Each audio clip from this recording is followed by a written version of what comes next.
Teacher Talking Sports, what it does, what do, how we live. And it was a few days ago where I made a video asking who is the best player in the Western Conference NBA when, of course, SGA and the Joker. We looked at an NBA.com article that ranked the top 10, and I said most people would probably pick Luka, but the Sean Powell of NBA.com chose Anthony Edwards for that third spot.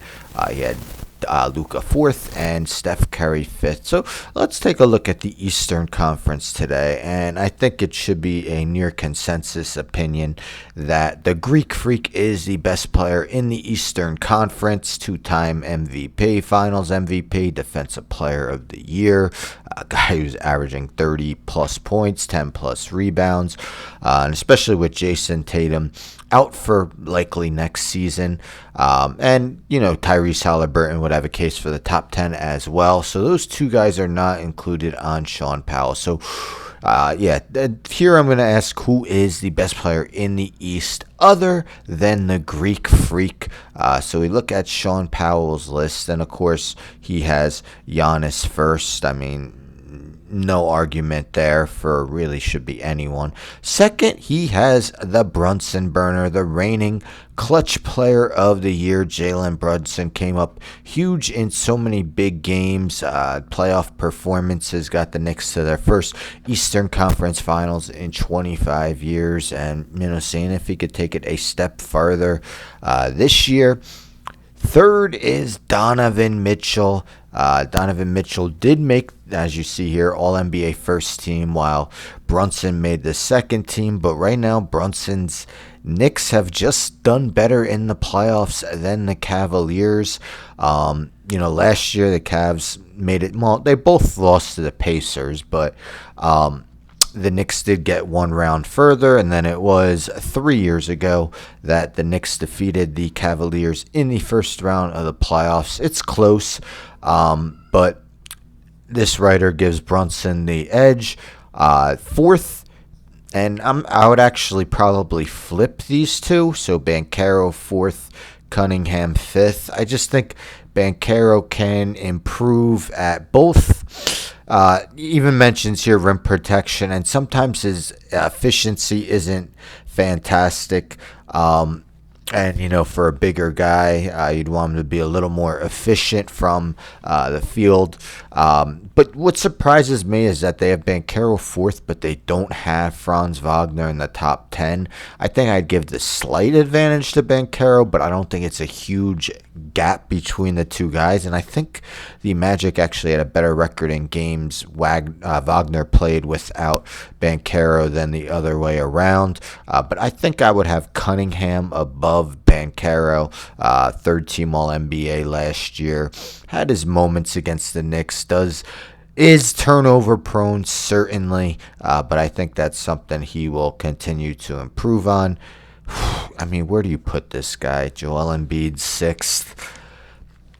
I wouldn't even know where to rank him if I were to make my own top 10, which maybe eventually I'll do before the season begins. Where do you put him? We've heard reports that his knees still aren't good right now. Can you count on him at all to play even half a season at this point? So I would probably have him lower if I had him on my top 10. Evan Mobley, Defensive Player of the Year. Not really a problem with him here. We heard what Bob Cousy had to say about Jaylen Brown. I mean, shout out to Bob Cousy. What is he, 95 years old? I hope I'm still able to give opinions and talk to people via interview when I'm 95 years old like Bob Cousy is.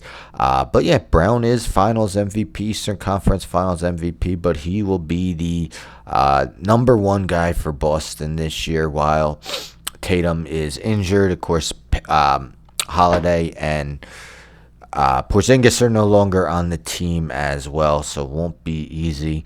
Karl Anthony Towns, I'm a Knicks fan. That's why I don't want to give my opinion because I'm certainly biased, so I probably would say Brunson second. I want to hear from you guys. Towns, very divisive between the Knicks fan base on what they think of him. I think he probably deserves a spot in the top 10, but definitely has his defensive warts. I kind of want the Knicks to start Mitchell Robinson just to help out Towns, and the foul trouble he gets in nearly every game would seem to subside a bit if he were not manning the middle. And at 10th, they got Trae Young of the Atlanta Hawks. The Hawks have been seen as one of the more improved teams in the NBA since that surprise run to the Eastern Conference Finals. The Hawks haven't advanced in any playoffs, been really a play-in team since.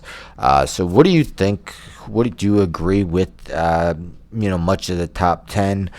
Would you have Jalen Brunson as the best player in the East other than the Greek Freak?